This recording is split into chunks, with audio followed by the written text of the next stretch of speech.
We also congratulate the people of St. Vincent and the Grenadines on their successful election last week, and we continue to seek similar free and fair elections in Venezuela and in Nicaragua. There's also plenty of news before I close on the human rights front.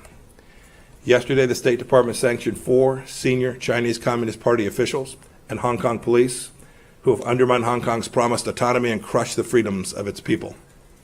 We will continue to challenge actions by the CCP and its Hong Kong proxies, who stifle democracy and basic freedoms. On Monday, in Syria, we unleashed the 5th tranche of the Caesar Act designations on Bashar Assad and his regime, and the United States commends the EU for taking similar actions to sanction individuals responsible for prolonging the horrific conflict inside of Syria.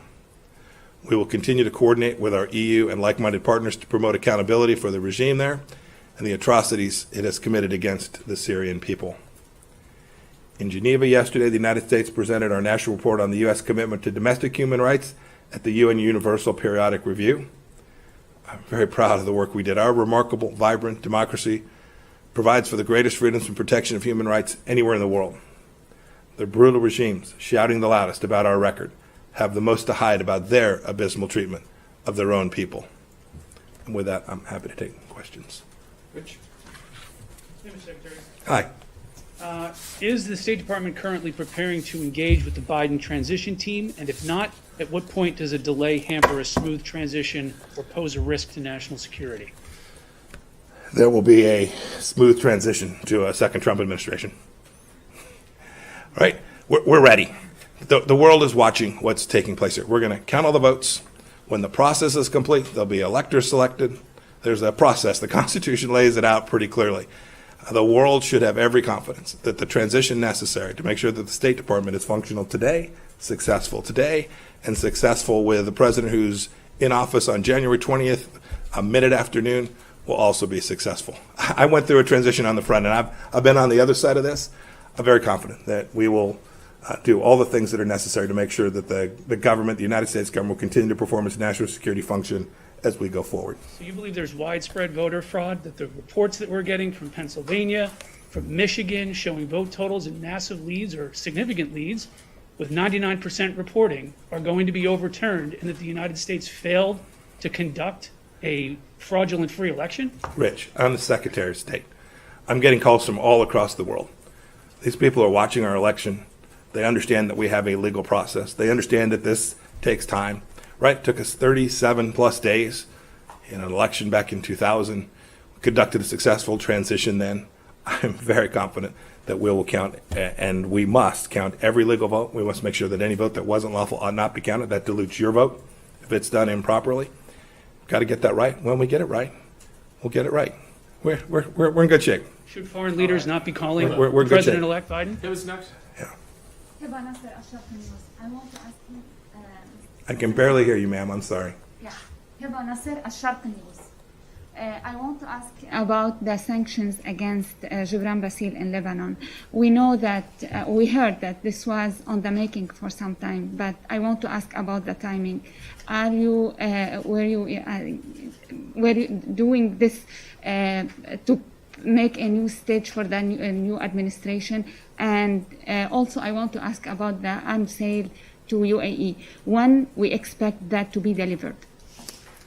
So the second question was about the arms sales to the United Arab Emirates.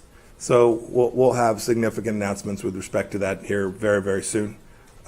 We continue to review arms sales all across the world, including to our important friend and partner in the United Arab Emirates. We're confident we will be able to provide them weapon systems that will ensure their security and do the work that we all need to do collectively to counter the threat from the Islamic Republic of Iran. Did you ask about Iranian sanctions earlier and the impact of those? No, the sanctions against Gibran Bassil in Lebanon. Are you setting a new stage for the new administration? I want to ask about the timing, that's it. Yeah, so I'll answer that question more broadly. No, the sanctions we put in place are because they're right and proper and will deliver good outcomes for the people in the country in which we sanction their leaders who are corrupt. That certainly holds true for Gibran Bassil. Right? This was someone who was deeply connected to a foreign terrorist organization, Hezbollah. We've now sanctioned him. The Lebanese people don't want to have anything to do with that. They want an independent nation. They want a sovereign country. They don't want the political elites that have been corrupted through the system that was put in place and permitted them to loot and rob their country. They want freedom, they want prosperity, they want jobs. Those are the things we want. The sanctions that we put in place against the former minister are appropriate and useful towards getting us closer to that one day where the Lebanese people can have what it is they so richly deserve. Are we expecting new sanctions? Christina? Thank you, Mr. Secretary. Hi, Christina. Hi, how are you? Good. Good. Is there any evidence that the CCP has interfered in the recent election or is trying to sow chaos in the aftermath of the legal challenges?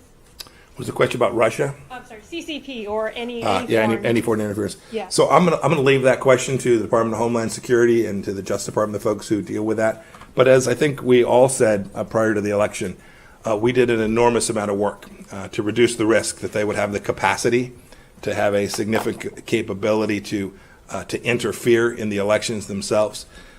And I'll leave the details of what they have determined so far about that for them to announce. Go ahead, I'll take one more. Hello. Hi. Hello, Secretary. You said when the process is completed. So when are you? Yeah, this is the third question. Just, ma'am, if you would. I came out here today and talked about important foreign policy issues. This is now the third question. This is the most important thing that's happening in this country right now. I'm wondering. Yes, ma'am. Go ahead and ask your question. I'll give my answer. What kind of guidance are you giving to American diplomats on how to characterize the results of the presidential election? And also, this department frequently sends out statements encouraging free and fair elections abroad. Yes. And for the losers of those elections to accept the results, doesn't President Trump's refusal to concede discredit those efforts? That's ridiculous. And you know it's ridiculous. And you asked it because it's ridiculous.